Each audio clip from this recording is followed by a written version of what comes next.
नमस्कार दोस्तों। Stock market studies में फिर से एक बार आपको बहुत बहुत स्वागत है। तो आज यहाँ पे मैं बात करूँगा एक ऐसी कंपनी के बारे में जिसका ज़रूरत हर टेलीकॉम इंडस्ट्रीज़ का है। हर टेलीकॉम इंडस्ट्रीज़ मतलब आप सभी जानते हैं अभी मार्केट में कौन सा टेलीकॉम सेक्टर है। तीनों लीडर कंपनी है जो है भारती एयरटेल है, रिलायंस जियो है, उसके बाद वोडाफोन आइडिया है। इस दोनों तीनों कंपनी इस कंपनी के ऊपर डिपेंडेंट है। तो क्यों डिपेंडेंट है तो उसके बारे में बात करूंगा और इस कंपनी का पोटेंशियल क्या है और फ्यूचर में इस कंपनी का पोटेंशियल कितना बढ़ सकते हैं उसी के ऊपर बात करूंगा। तो वीडियो को पूरा देखिए क्योंकि आज मैं बात करने वाला हूँ इन देखा जाए तो इंडस टावर के बारे में। तो इंडस टावर जो टावर इंडस्ट्रीज में जो टेलीकॉम इंडस्ट्रीज को हेल्प करते हैं टावर सेगमेंट में काम करने के लिए। देखिए बहुत सारे लोग ये सोचते हैं कोई टावर देख के कि ये एयरटेल का टावर है, ये वोडाफोन का टावर है, ये जियो का टावर है। मगर जियो का टावर है मगर उसका टावर का जो टोटली काम कौन करते हैं, इंडस टावर करते हैं। तो इसका इंफ्रास्ट्रक्चर इसको बनाने का काम, इसका मेंटेनेंस का काम टोटली इंडस टावर करते हैं और इसके माध्यम से आपको नेटवर्क प्रोवाइड करते हैं वो टेलीकॉम सेक्टर जैसे जियो हो गया, रिलायंस हो गया, वोडाफोन आइडिया हो गया। तो आज मैं बात करूंगा इंडस टावर के बारे में और कुछ लॉजिक में आपको समझाऊंगा जिस लॉजिक से इस कंपनी के ऊपर आपको फायदा कितना मिलेगा उसके ऊपर बात करूंगा। तो चलो एक एक करके पूरा डिटेल्स आपको डिस्कस कर लेता हूँ। तो उसी के ऊपर बात करूंगा तो वीडियो को लास्ट तक देखिएगा। और अभी तक आपने इस चैनल को सब्सक्राइब नहीं किया तो प्लीज़ सब्सक्राइब कर लीजिए क्योंकि आपको बहुत सारे इन्फॉर्मेशन आपको इस चैनल के माध्यम से कंटिन्यूसली मिलता रहेंगे। तो चलो देख लेते हैं आज के स्टॉक के बारे में। तो सबसे पहली बात कंपनी के वेबसाइट में आपको विजिट कराऊंगा क्योंकि वेबसाइट से ही आपको इतना इन्फॉर्मेशन मिलेगा जो कोई कंपनी के बारे में जानकारी और शायद आपको दूसरी जगह पे ना मिल सके, क्योंकि वेबसाइट से ही आपको एक अंदाजा मिल जाएगा कि कंपनी के क्या अभी चल रहा है, क्या फ्यूचर में भी होने वाले हैं। तो इस तरीके से इंफॉर्मेशन आपके सामने यहाँ पे मैं रखना चाहूँगा। तो चलो देखते हैं। तो सबसे पहली बात, इंडस टावर जो है मैं पहले आपको बता चुका हूँ। कंपनी टावर के बिजनेस करते हैं, टावर्स और टेलीकॉम का जो इक्विपमेंट लगते हैं टावर्स के लिए और इक्विपमेंट जो लगते हैं केबल्स के और बहुत सारे मशीनरी लगते हैं तो उसके जो प्रोडक्ट है वो इसी कंपनी वो प्रोवाइड करते हैं। तो सबसे पहली बात कंपनी जो यहाँ पर कमेंटमेंट कर रहे हैं मैं थोड़ा सा आपको जूम करके दिखा दूँ तभी आपको क्लियर है। हाँ अभी ठीक है। तो आप देखेंगे तो 1,85,447 टावर्स है इसका। तो वो भी देखिए कम्युनिकेटिंग यहाँ पे देखिए लाइव अक्रॉस द नेशन मतलब ऑल ओवर इंडिया में इसका टोटल 1,85,447 टावर्स है। और टोटली वो लोकेशंस मतलब नियरेस्ट जो लोकेशन है इस लोकेशंस के putting in the India fast 3,35,791 को लोकेशन टावर्स इस कंपनी के हैं। मतलब एक टावर से दूसरे टावर का जो कनेक्शन है तो उसको कम्युनिकेट करने के लिए जो टावर्स इन्होंने बिछा है ऑल ओवर इंडिया में तो अराउंड अराउंड 3 लाख मतलब 3,35,791 है। तो कंपनी के सिर्फ यही चीज़ देखकर आपको थम नहीं जाना है और भी बहुत सारी चीज़ आपको दिखाना हो। तो चलो दिखा देता हूँ। और प्रोडक्ट्स एंड सर्विसेज में आप जाएंगे तो यहाँ पे जो प्रोडक्ट्स है कंपनी का प्रोडक्ट्स कौन सा है, जो प्रोडक्ट्स बेच के वो पैसा कमा रहा है वो प्रोडक्ट्स भी तो आपको देखना चाहिए। तो यहाँ पे कुछ प्रोडक्ट्स बेच के नहीं वो प्रोडक्ट सर्विसेज देकर काम कर रहा है।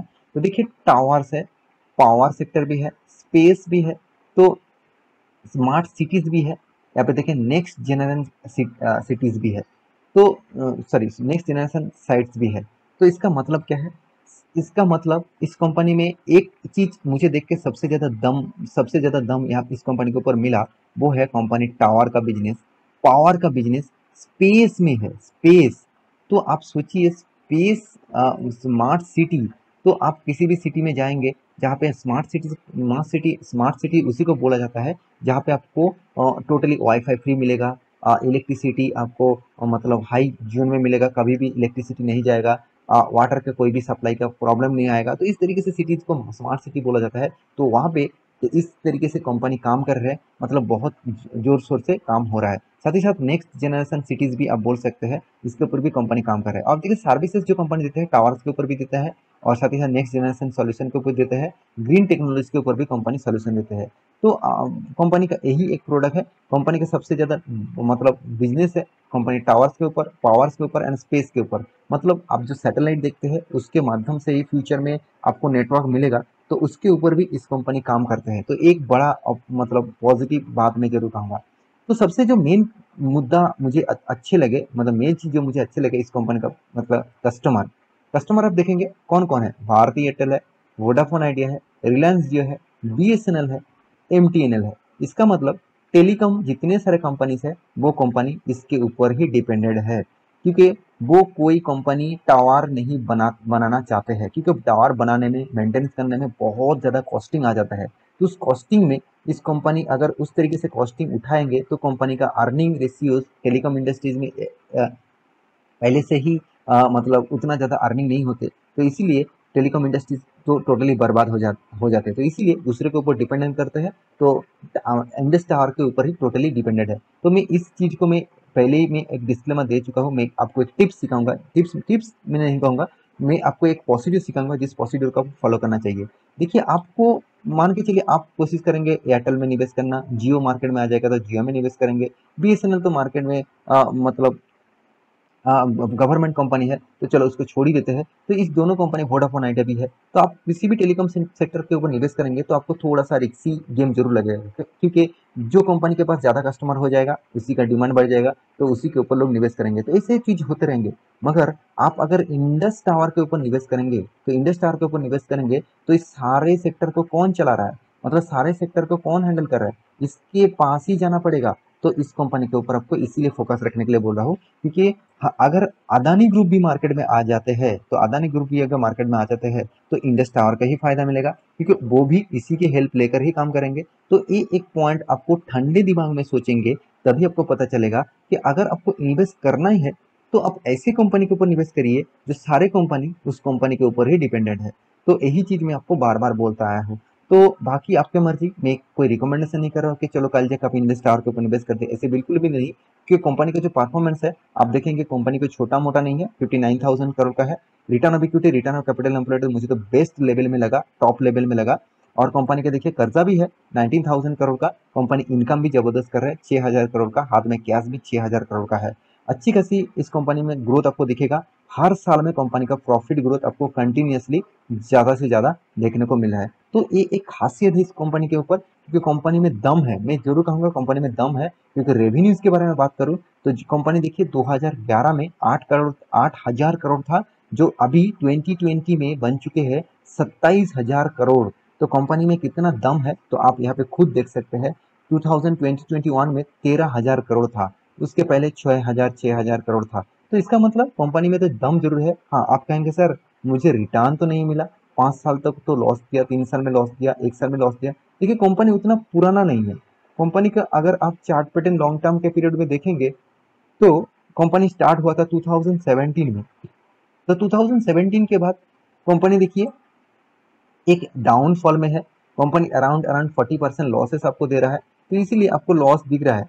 मगर मेरे हिसाब से फ्यूचर में इस कंपनी में आपको पॉजिटिविटी दिखेगा, क्योंकि इसका जो बिजनेस मॉडल्स है आपको टाइम लेगा, क्योंकि टेलीकॉम इंडस्ट्रीज खुद अभी स्ट्रगल कर रहे हैं।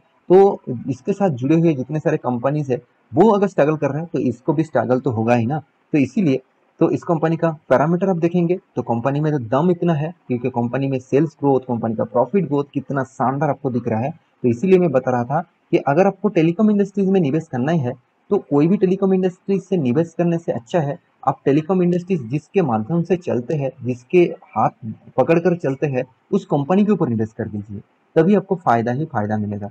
जैसे मैं इस तरीके से सोचता हूँ, मैं खुद का ओपिनियन बता रहा हूँ, आपका ओपिनियन अलग भी हो सकता है। मान के चलिए आप किसी भी बीएससी के अंदर को बहुत सारे कंपनीज के ऊपर आप निवेश करते हैं, एनएससी के भी बहुत सारे कंपनीज के ऊपर निवेश करते हैं, तो उस कंपनी में निवेश करिए, जरूर करिए। मगर आपके पास बीएससी के, एनएससी के भी अगर शेयर है तो आप अच्छा खासा पैसा कमा पाएंगे, क्योंकि हर कंपनी इसके ऊपर लिस्टिंग होगा ही होगा, और इस लिस्टिंग के कारण वहाँ पे ट्रेडिंग भी होगे, वहाँ पे इन्वेस्टमेंट भी होगा। तो इसका एक एक्स्ट्रा बेनिफिट, फायदा हमेशा मिलेगा ही मिलेगा। देखिए, मार्केट तो अगर मार्केट पूरा के पूरा बंद हो जाता है तो सब कुछ तो खत्म हो ही जाएगा। तो बीएससी एनएससी रह के क्या करेंगे। तो बीएससी एनएससी के ऊपर आपको हमेशा फोकस होना चाहिए। Same to same Indus tower भी उसी तरीके से काम कर रहा है, इसको भी ऊपर फोकस होना चाहिए। तो इन्वेस्टर के बारे में बात करूं, देखिए कंपनी में दम है, इसलिए एफआईएस, डीएस हर किसी के पास इस कंपनी की हिस्सेदारी है। तो एफआईएस के पास तो तगड़ा होल्डिंग था, वो अभी थोड़ा सा माल बेचा है। तो क्यों बेचा है, क्योंकि प्रोमोटर उस माल को खरीदारी किए है। प्रोमोटर के पास 53% था, वो 57% होल्डिंग अभी प्रोमोटर के पास है।